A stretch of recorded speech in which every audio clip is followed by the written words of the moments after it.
할렐루야. 오늘도 함께 하나님 말씀 대하게 되어서 여러분 모두 사랑하고 축복합니다. 성경 말씀 마태복음 5장 11절 보도록 하겠습니다.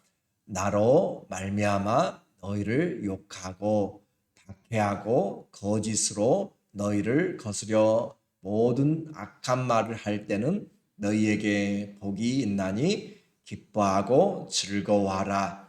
하늘에서 너희의 상이 큼이라.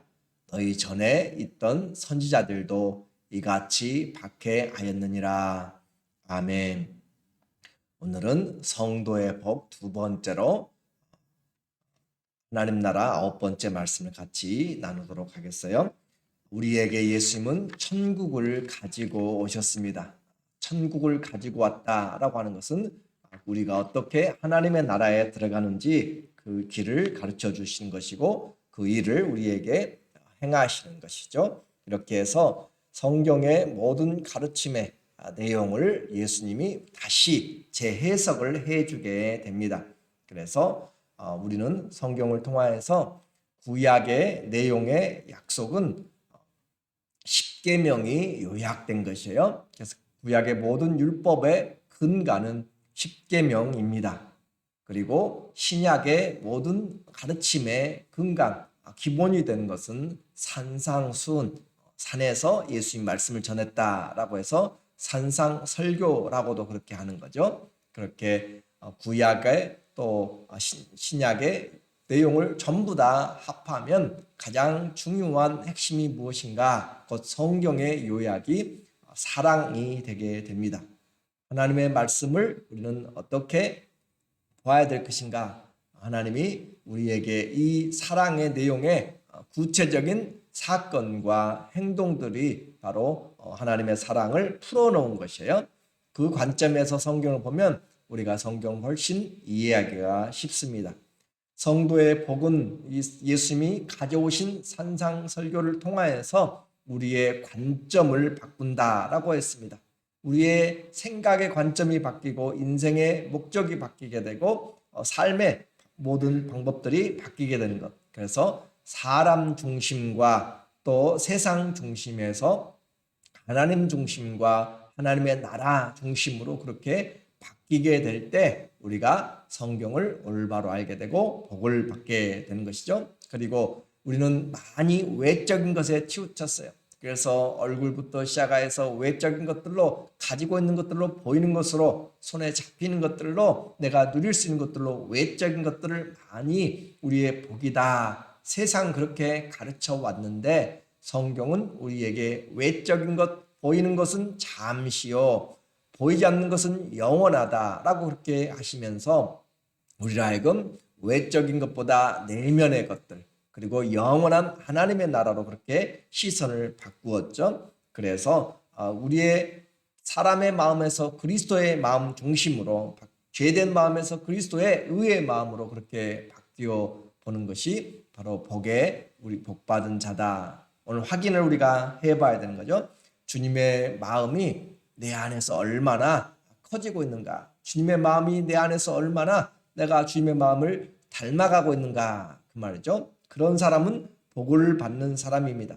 성도의 복 심은 대로 거두게 되죠. 오늘 7절에 보니까 긍휼히 여기는 자는 복이 있나니 그들이 긍휼히 여김을 받을 것이며 긍휼히 여긴다.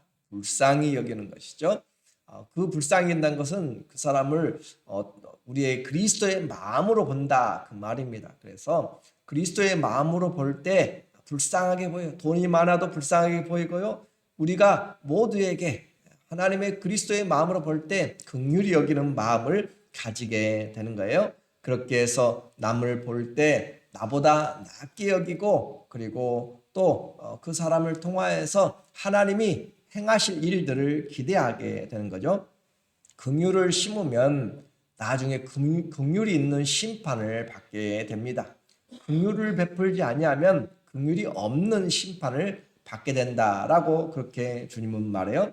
남을 돌보는 너희는 복이 있다. 그렇게 정성으로 돌보는 순간에 너희도 하나님의 돌보심을 받는다 그 말이죠. 불쌍히 여기고 남을 나보다 낫게 여기고 그리스도를 섬김같이 섬기면 우리는 다른 사람에게 나를 주장하는 자세를 하지 않습니다. 나의 목소리를 그 사람에게 내서 나의 사람으로 만들려고 그렇게 하지 않습니다. 오히려 돌보고 배려하게 되는 거죠. 그렇게 배려하고 돌보는 그런 사람들이 모이게 되고, 그러면 교회는 조용한 가운데 행복하게 되는 것이요. 배려하게 되면 아름다움이 있는 것입니다. 우리는 서로 상대방을 비교하는 것이 아니라 긍휼히 여기며 그리스도의 사랑으로 그렇게 내면의 순수함으로 이제 발전하게 되죠. 다른 사람을 볼 때 그리스도의 마음을 품으면은 8절에 보니까 마음이 청결한 자는 복이 있나니 그들이 하나님을 볼 것이며, 마음이 순수한 자, 나누어지지 않는 자죠. 그런 사람은 하나님을 볼 것이다. 물론 하나님을 볼 수 있는 그 길이 되겠고, 더 분명하게 우리가 알 수 있는 것은 마음과 생각이 올바르고 순수할 때 우리는 하나님의 일을 보고 주님의 마음을 알게 됩니다. 그래서 마음과 생각이 우리가 주님을 보게 되고, 그리고 내 속에서 무엇이 나오는가, 우리는 내가 먹는 것으로 우리가 더럽혀지는 것이 아니라 내 속에서 나오는 것들로 더럽혀진다라고 그렇게 이야기를 했어요. 내 속에서 마음이 어떤가. 그래서 다윗은 죄를 범하고 회개하면서 정한 마음과 정직한 영을 내게 새롭게 하여 주시옵소서라고 그렇게 이야기하죠. 정한 마음과 정직한 영들. 그래서 우리 안에 주님을 깨끗한 마음으로 부른 자들과 함께 의와 화평과 거룩을 조추라라고 이야기하는 것처럼, 마음이 청결한 자, 우리는 거룩하면 능력이 있다고 그랬잖아요. 겉의 능력이 아니라 내 속이 주님을 닮아가고는 죄에 대하여서 싸우고 그렇게 하고 거룩하면 우리에게 힘이 있다고 했습니다. 성도에게 내면의 중심은 바로 이런 서로 경쟁이나 다투는 것이 아니라 협력하면서 화목한 그 일이죠. 9절에 보면은 하나님이 통치하시는데 화평하게 하는 자는 복이 있나니 그들이 하나님의 아들이라 일컬음을 받을 것이며, 화평하게 하는 자, 그냥 화평을 유지하는 것도 물론 중요해요. 그런데 우리는 불화가 있는 곳에, 일치하지 못하는 곳에 화평을 만드는 사람들, 피스메이커라고 이야기하죠. 화평을 유지하는 피스키퍼도 중요하지만 화평을 만들어가는, 이루어가는 것도 중요하죠. 우리는 이처럼 이방인들을 죄를 지은 이방인들을 그리스도에게 인도하여서 복음의 제사장으로도 화평케 할 뿐만 아니라 관계에서도 화평케 하는, 그래서 하나님의 집에 사는 사람들은 화평을 만들어가는 사람들입니다. 하나님의 집에 불화가 있고 다툼이 있다라고 하는 것은 사단의 일들을 우리가 방치하는 것이고 그 일에 내가 쓰임받는 것이에요. 저는 일평생 여러분 모두가 교회에 화평한 일에 힘쓰기를 원하고, 또 분리하거나 나누는 것이나 또 다투는 일에 여러분이 거기에 실족하여 넘어지는 자가 되지 않기를 원합니다. 그래서 화평케 하는 자가 하나님의 자녀라. 내가 하나님의 자녀가 된 증거가 무엇인가? 하나님은 예수 그리스도 평강의 왕이시죠. 그분을 좇아서 우리가 사는 것처럼 화평케 하는 그 일이 우리에게 하나님 앞에 하나님의 자녀로, 우리는 특별히 고린도후서 5장 18절부터 21절까지 주님이 아예 우리를 화평케 하는 자로 임명하였고 그리스도의 화평케 하는 대사의 사신이 되도록 그렇게 이야기했고, 화평케 하는 말씀과 직임을 우리에게 부탁하셨음을 들었습니다. 그래서 주님의 마음으로 하나됨을 힘쓰고 만들어가는 사람들을 복이 있는 사람이다 라고 그렇게 이야기했고, 그리고 이런 말씀을 보면서 우리는 나는 하나님이 기뻐하시는 자인가, 하나님의 자녀로 하나님 앞에 효자인가 효녀인가 라고 하는 것이죠. 하나님의 집에서 우리가 만나는 모든 사람들에게 저주가 아니라 복을 심어줄 수 있는 그런 사람들이 화평케 하는 사람이죠. 이렇게 화평케 하려고 하면 말을 듣는 것이 아니잖아요. 화평케 하려고 하면 많은 어려움들이 따르게 됩니다. 그래서 그렇지만 우리는 해야 돼요. 10절에 의를 위하여 박해를 받는 자는 복이 있나니. 의를 위하여서 박해를 받는다, 핍박을 받는 자는 복이 있다. 세상과의 관점이 완전히 달라지는 거죠. 천국이 그들의 것임이라.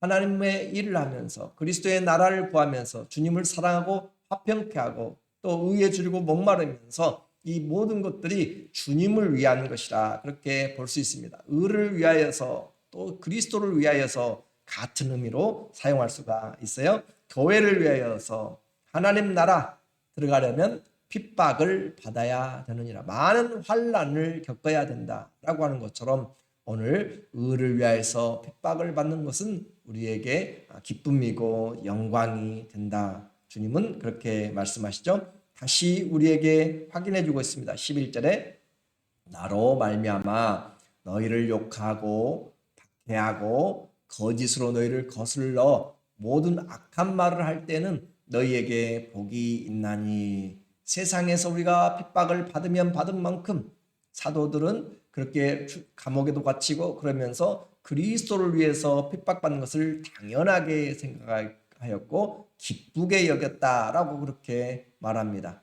바울과 실라도 복음 전하면서 갇혀서 맞고 그랬을 때도 그들은 하나님을 찬양하고 기도하였던 그 모습을 보면서 주님 앞에 우리의 복이 기뻐하고 즐거워하라. 하늘에서 너희의 상이 큼이라. 너희 전에 있던 선지자들도 이같이 박해하였느니라. 기뻐하고 즐거워하라. 오히려 더 적극적으로죠. 참고 있는 그런 수준이 아니라 기뻐하고 즐거워하라. 그 말은 무슨 말이에요? 내가 주님의 일꾼이 되었다. 내가 주님의 교회가 되었다. 몸이 되었다는 것이죠. 나를 위해서. 저 사람이 핍박하는 것은 예수님을 핍박하는 거잖아요. 사울이 바울이 되기 전에 그가 이 교회를 잔멸하려고 할 때, 교회를 핍박하여서 없애버리려고 예루살렘에 있는 그 교회들을 다 뒤져가면서 감옥에 넣기도 하고 그렇게 핍박을 하고 죽이기도 하는 그런 일들에 가담하는데 주님이 말씀하시죠. 네가 어찌하여 나를 핍박하느냐. 교회를 핍박하는 것은 주님의 몸이기 때문에 주님을 핍박하는 것이고, 오늘 우리가 그리스도를 위하여서, 나를 위하여서, 주님을 위하여서 욕을 먹고 주님을 위하여서 손해를 보고 주님 때문에 억울한 일 당하여도 그냥 하나님 앞에 맡기고 원수 갚는 것을 주님 앞에 맡겨놓을 때 그것은 주님을 위한 것이기 때문에 기뻐하고 또 즐거워하라. 하늘에서 너희의 상이 큼이라. 이것이 주님이 우리에게 가르치고 있는 내용이죠. 주님을 위해서 사는 것은 주의 말씀에 순종하는 것을 이야기합니다. 그래서 핍박받고 무시를 당하는데 기뻐하고 즐거워하라고 주님이 말씀하세요. 12절 기뻐하고 즐거워하라. 하늘에서 너희의 상이 큽니다. 메시지 성경에서는 이렇게 표현해요. 그런 일이 일어날 때 너희는 기뻐해도 좋다. 아예 만세를 불러도 좋다. 그들은 싫어하겠지만 나는 좋아하니 말이다. 온 천국이 박수를 보낼 것이다. 뿐만 아니라 우리만 이런 핍박을 처음 당하는 것이 아니라 과거부터 예언자들과 증언자들도 다 이와 같이 박해를 받았느니라 라고 그렇게 알기 쉽게 풀이를 해주고 있습니다. 왜 그래요? 우리의 진정한 재판장이 예수님이시기 때문에 그래요. 세상이 판단하는 것이 아니에요. 우리는 이제 의로운 재판장이 판단합니다. 세상의 것들이 이 상으로 우리에게 받는 것이 아니고 우리는 하늘에 간직한 상을 얻게 돼요. 재판장도 의로운 재판장이고 상도 이 땅의 것들이 아니라 썩지 않고 더럽지 않고 쇠하지 않는 그 상을 주님이 예비하고 있어요. 하늘에 예비하였다라고 베드로전서 1장 4절에 우리에게 말씀하고 있는 거죠. 그렇게 해서 우리는 관점이 바뀌어야 돼요. 하나님의 나라, 새 나라를 세울 때는 새 법이 필요합니다. 그 새 법, 예수 그리스도께서 가져온 천국, 하나님의 나라의 법은 바로 예수 그리스도가 법입니다.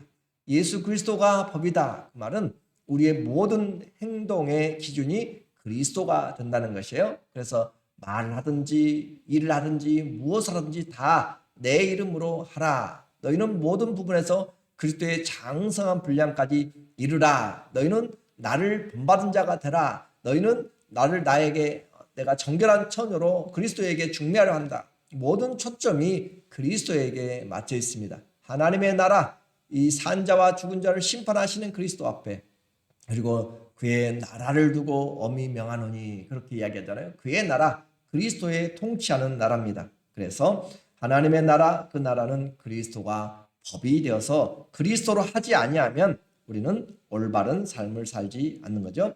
우리 세상에서 살면서 예수 그리스도를 믿으며 많은 어려움들을 당하게 될 때 낙심하지 말라고 다시 한번 우리에게 말합니다.